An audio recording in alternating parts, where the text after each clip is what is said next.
Hey there, it's Donna Balzer. I am a horticulturist, a writer, and author, a speaker, and I'm bringing you Facebook Live today.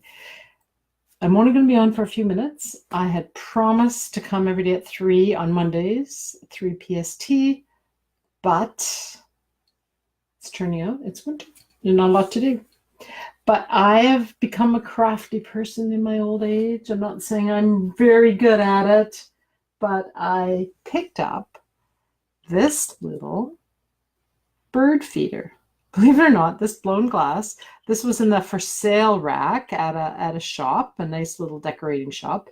So it's got the little hole in the front, and that is in fact where you put in the seeds when you're feeding birds. But I've been creating just a little decoration for my garden, and I'm going to show you how I did that.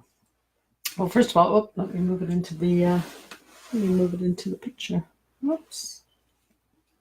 No, not going to work. Anyway, just a couple of steps. Find a bird feeder or just a bowl, something that you can work with. Go out to the woods and collect materials. So the best materials are lichens. You'll see this is a lichen. They just kind of hang on to the tree. Not too complicated.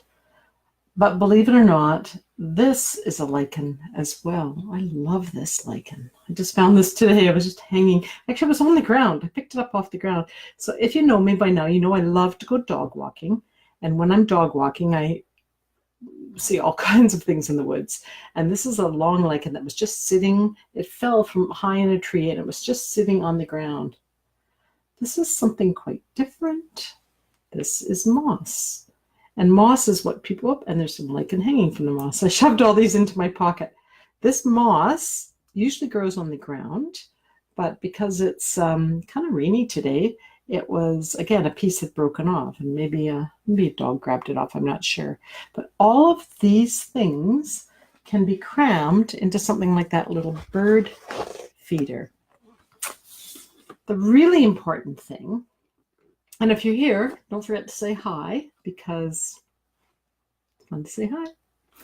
This is the important part. These are the LED micro lights, and they're pretty inexpensive. I think these were $11 for a set of 50 tea lights, they're called.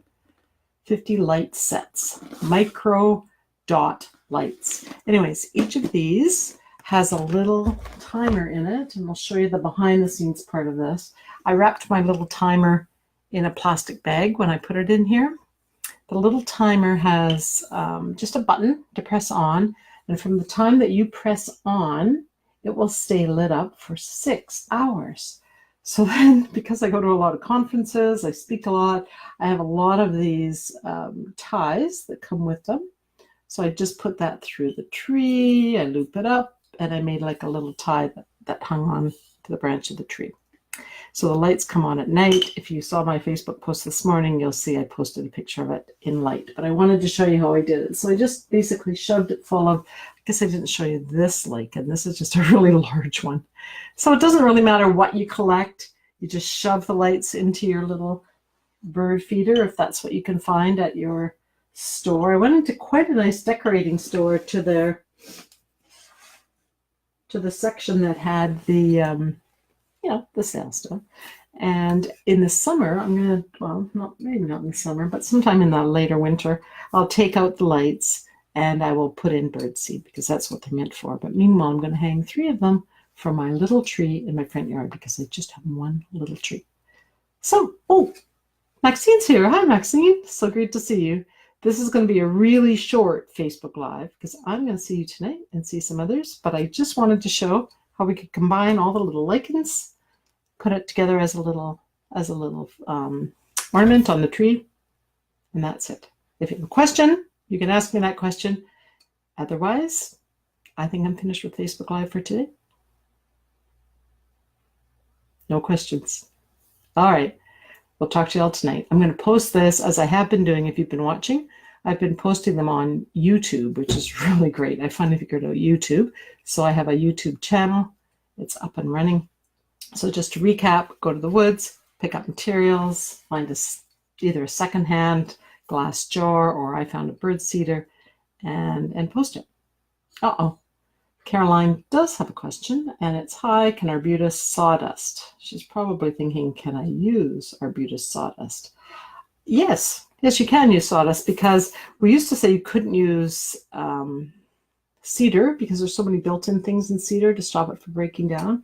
But sawdust all by itself isn't the best thing anyway, because it's very low, it's very high in carbon and very low in nutrients. So you're going to mix it with something, but it can definitely, you can use Arbutus sawdust in your compost. It's perfect. So I'm going to just put that in your compost. It's perfect. No problem. I wouldn't, as I say, just put it straight up, but compost is fine. All right, well, I had big news. There's a big craft sale down in Nanaimo this weekend. It's a pop-up sale, and I brought tons of books. And it's getting to be that time of year, so I've been getting lots of book orders. So if you are looking for a great gardening gift, where is my book? This is the worst ad ever. There we go. There's the journal. If you haven't seen it, that's the Gardener's Gratitude Journal. And love to sell it to you. Love you to have it for all your family and friends. Orders are coming in now. So that's it for today's Facebook Live. I think we are done. Thank you very much.